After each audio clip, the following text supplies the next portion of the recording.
కర్నూలులో స్థానిక అవుట్డోర్ స్టేడియంలో శిక్షకుడు రాఘవేంద్ర గారి ఆధ్వర్యంలో కర్నూలు డిస్ట్రిక్ట్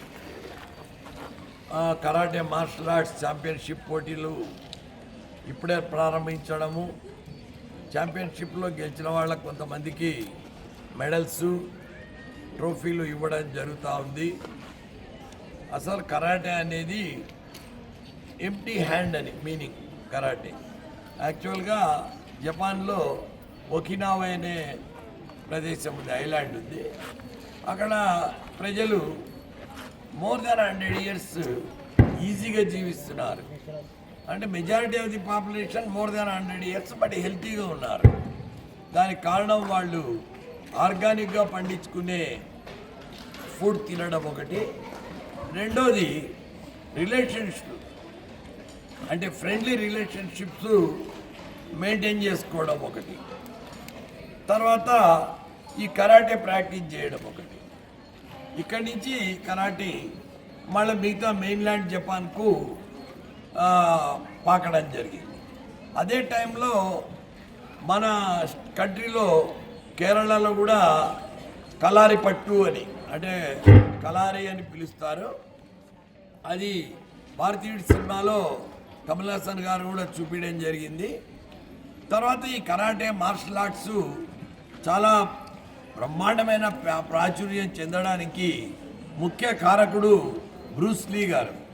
ఆయన 1973లో ఎంటర్ ద డ్రాగన్ అనే మూవీ తీశాడు.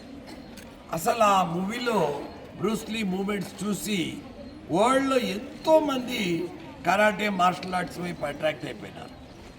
యాక్చువల్గా కరాటే మార్షల్ ఆర్ట్స్ ప్రాక్టీస్ చేయడం వలన దాంట్లో ధ్యానం ఉంది, ఏకాగ్రత ఉంది, బ్రీదింగ్ ఉంది, అండ్ ఫిజికల్ బాడీ ఇంప్రూవ్ అవుతుంది, మెంటల్ స్టామినా పెరుగుతుంది, మెంటల్ ఎజిలిటీ. అదే కాకుండా ఒక క్రమశిక్షణ అనేది చాలా చాలా అవసరం.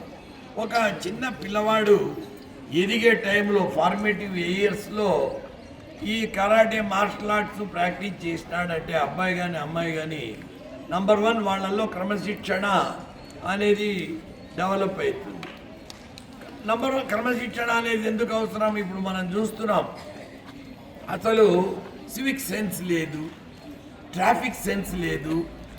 ఎలాగంటే అలాగా అడ్డంగా ఒకరి మీద ఒకరు అడ్డాలు పెట్టుకొని రోడ్లలో చాలా చాలా ఈ ఊర్లోనే కాదు ఎక్కడ చూడు ఎక్సెప్ట్ వెస్టర్న్ కంట్రీస్ తప్ప ఈ ట్రాఫిక్ సెన్సే లేదు మన కంట్రీలో.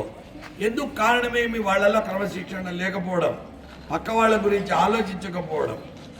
అదే కాకుండా ఈరోజు ఫ్రెండ్షిప్ డే కూడా, అంటే యాక్చువల్గా world friendship day July 30th అయితే మన దేశము ఆగస్ట్ 3rd, ఈరోజు Sunday friendship day. So friendship డేను కూడా పురస్కరించుకొని పిల్లలు అందరూ కూడా ఒకరితో ఒకరు ఫ్రెండ్లీగా ఉండాలని నేను కోరుకుంటున్నాను. జనరల్గా ఈ గేమ్స్ అండ్ స్పోర్ట్స్లో ఉండే వాళ్ళు కులాలకు, మతాలకు, ప్రాంతాలకు అతీతంగా బిహేవ్ చేస్తూ వాళ్లకు ఈ విభేదాలు అనేవి ఉండవు. సో ఎవరికైతే చెడు ఆలోచనలు మైండ్లో నుంచి కడిగేసుకుంటారో, మంచి ఆలోచనలతో జీవిస్తారో వాళ్ళ వల్ల వాళ్ళకు ఉపయోగము, సమాజానికి ఉపయోగము. ఒక క్రమశిక్షణ కలిగిన పౌరుణ్ణి ఒక్కడిని తయారు చేసినా చాలు, వాడే కంట్రీలో ఒక లీడర్ లాగా అయిపోతాడు. ఎందుకంటే ఆ క్రమశిక్షణ లోపించినప్పుడు వాళ్ళ మైండ్ కంట్రోల్ లేకపోవడం వలన వాళ్ళు చాలా ఆగాయిత్యాలకు, అత్యాచారాలకు పాల్పడుతున్నారు. ఇంకోటి ఏమంటే అమ్మాయిలు ముఖ్యంగా, ఇప్పుడు నా పక్కనే ఉన్నారు అమ్మాయిలు, వాళ్ళని చూస్తుంటే నాకు చాలా గర్వంగా ఉంది. వాళ్ళు కరాటే ప్రాక్టీస్ చేస్తున్నారు, మార్షల్ ఆర్ట్స్. ఆ కాన్ఫిడెన్స్తో వాళ్ళ లైఫ్లో ముందుకు పోతారు. ఎందుకంటే అమ్మాయిల మీద అత్యాచారాలు, ఆగాయిత్యాలు చాలా ఎక్కువైనాయి. సో అటువంటి తరుణంలో మార్షల్ ఆర్ట్స్ నేర్పించాల్సిన అవసరం చాలా ఉంది. So moral sciences, martial arts ఒక సబ్జెక్ట్ లాగా స్కూళ్ళల్లో పెట్టి తప్పనిసరిగా మార్షల్ ఆర్ట్స్ నేర్పించాలి పిల్లలకు. దానివల్ల చాలా అడ్వాంటేజెస్ ఉన్నాయి. ఇటువంటి కార్యక్రమాలు మరెన్నో భవిష్యత్తులో జరగాలని, పిల్లలు ఆరోగ్యమైన ఆహారం తీసుకోవాలని, ముఖ్యంగా ఫ్రూట్స్, లీఫీ వెజిటబుల్స్, వాటిలో యాంటీ ఆక్సిడెంట్స్ ఉంటాయి. సడన్గా క్యాన్సర్ అనేది కూడా విజృంభిస్తూ ఉంది, వైరల్ ఇన్ఫెక్షన్స్ విజృంభిస్తున్నాయి. సీజనల్ డిసీజెస్ విజృంభిస్తున్నాయి. ఈ టైంలో ఎవరైతే ఇమ్యూనిటీ, బాడీ ఇమ్యూనిటీ, ఆరోగ్యం బాగుంటుందో వాళ్ళు డెఫినెట్గా వాళ్ళ సమాజానికి ఉపయోగపడతారు, వాళ్ళ ఫ్యామిలీకి ఉపయోగపడతారు, వాళ్ళ ఇంట్లో వాళ్ళకు కూడా ఉపయోగపడతారు. కాబట్టి వన్స్ అగైన్ నేను చెప్పేది ఏమంటే మార్షల్ ఆర్ట్స్ ప్రాక్టీస్ చేయాలా, అందరూ నేర్చుకోవాలి. ఇటువంటి గురువుల దగ్గర వాళ్ళు ఆ విద్యను అభ్యసించి వాళ్ళు చదువులో ప్లస్ ఆటల్లో, దేహదారుఢ్యంలో, ఆత్మ ధైర్యంలో వాళ్ళంతా ముందుకు రావాలని నేను కోరుకుంటున్నాను.